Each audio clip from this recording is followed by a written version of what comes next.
Coming up, legislation would make it easier to dissolve some tiny Kentucky towns. Dedicated to Eastern and Southern Kentucky, this is WYMT Mountain News at 11.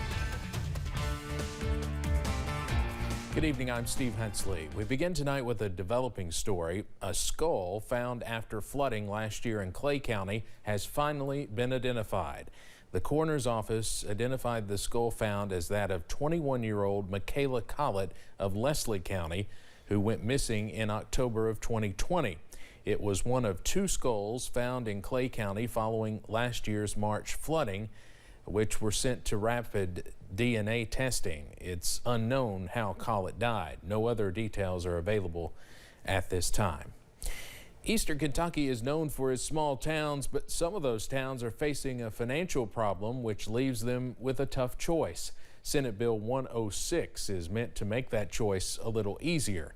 WYMT's Zach Hawk has more on the bill and the people it's trying to help. Many people who have called Vico and Perry County home hold a lot of pride for the small city. This is where I came from, and all the people that was born and raised here, you know, we have a real big sense of community, just like everyone else in Perry County. But come 2023, Vico and similar cities might no longer be cities. However, that's not necessarily a bad thing. The residents of Vico, they're still being charged a tax on their insurance, but that money is just sitting in a pot and can't be spent by anyone. City tax revenue can only be spent by certain local government officials. So if you do not have anyone who wants that position, the money sits. Senate Bill 106 aims to address that problem. Not only is Vico being looked at, but several other small towns across Kentucky is being looked at to have this one-time issue to make dissolving simple. Whether Vico is able to dissolve or not, people find hope in the future and pride in the past. I feel hopeful for, especially thanks to the judge, for Perry County's future, and Vico is part of Perry County. A lot of coal's been mined out of here. A lot of things to help prosper America has come right out of Vico, and so you know it's sad that we see that, but times change. Things sometimes change. Perry County officials added that they are ready to help this well-known mountain community any way they can. In Vico, Zach Hawk, WYMT Mountain News. Senate Bill 106 is sponsored by Senator Robbie Mills of District 4 in Western Kentucky. The Senate version of the bill passed the chamber unanimously on February 9th. It is awaiting consideration by committee in the House. A bill that would make it a crime to intimidate a sports official passed the Kentucky House today. House Bill 220 passed overwhelmingly and will now head to the Senate.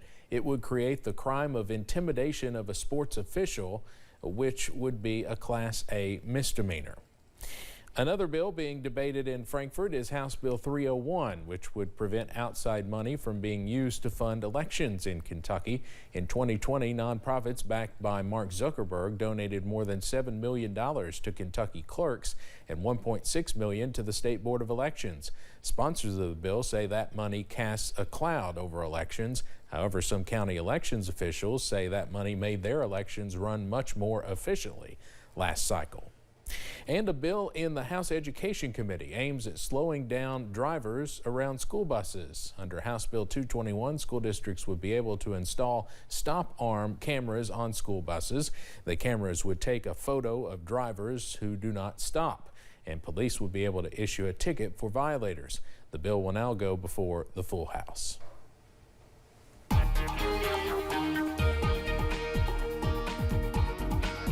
Quiet night around the mountains. It's been a quiet day so far, really a quiet work week thus far, but we are only 2 days into it.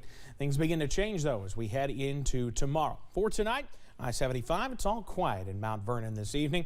Pinpoint Doppler, a similar story. Nothing but quiet conditions expected throughout the region, and we're going to stay quiet as we head into tonight. Middle and upper 50s in some spots, few upper 40s.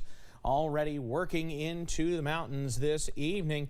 It's going to be slightly milder than last night, but we're still going to be dealing with some nice temperatures. Today we got up into the 60s in many spots. We'll continue to see quiet conditions throughout the overnight as we start to see, though, a few clouds working on in. We're going to see mostly clear skies, turning partly cloudy by the morning, breezy conditions as well. and it gets even breezier tomorrow. I'll have those details coming up in just a few minutes. Steve? Evan, thank you. The Owsley County community is preparing to say goodbye to a beloved educator and friend, Bobby Bowling. Bowling, the district athletic director, died after a battle with cancer on Monday. He grew up in Owsley County and later returned to coach and take over as athletic director.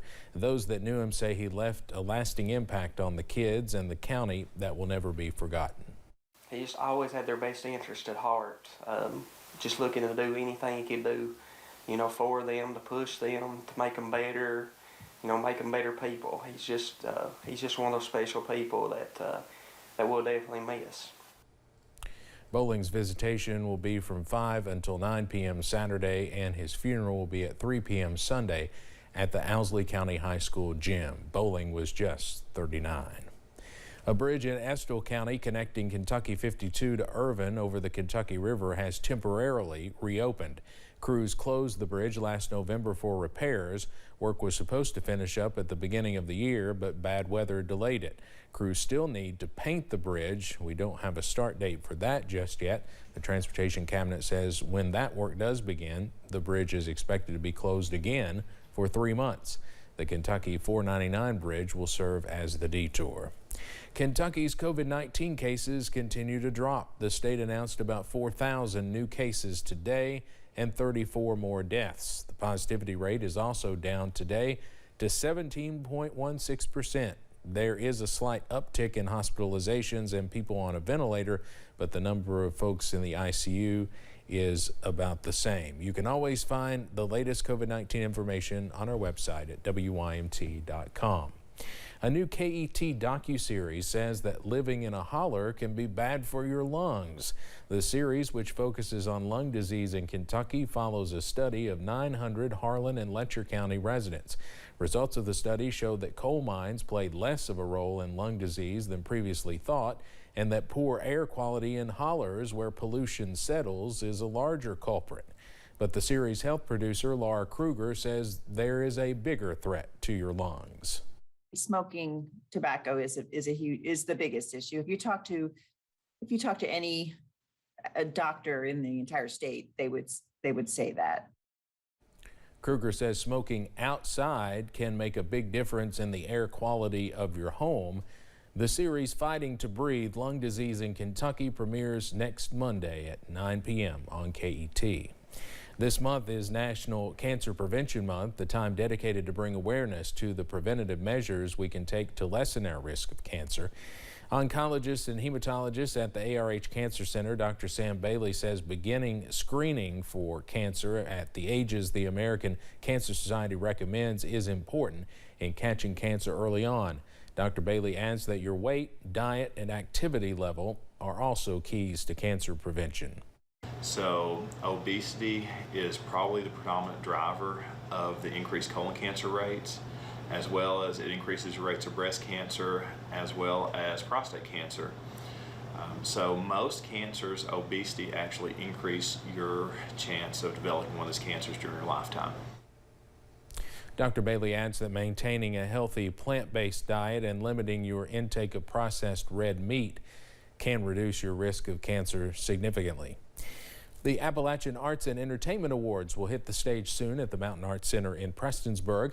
The second award show will highlight artists, makers, and musicians from the Appalachian region, and the top 3 nominees for each category were announced today. 9 states were represented in this year's list of nominees, and the mission of the awards show has spread far past the mountain range. We've got presenters that are coming this year that are flying in from LA, flying in from New York. They're flying in from everywhere to be here to show that even they understand the credibility and the wonderful talent that is in the beautiful mountains of Appalachia. Organizers say they are excited to see the event take place in person this year. It was virtual last year. Tickets are still available. Coming up on Mountain News at 11, a law meant to protect consumers from dangerous products puts power into the hands of companies. And another weather system headed our way for the late week. I'll have the latest on rain chances as we close out the work week next. Appalachian Wireless has a plan to make your life simpler. Forward pay. No contract, no credit check, no problem.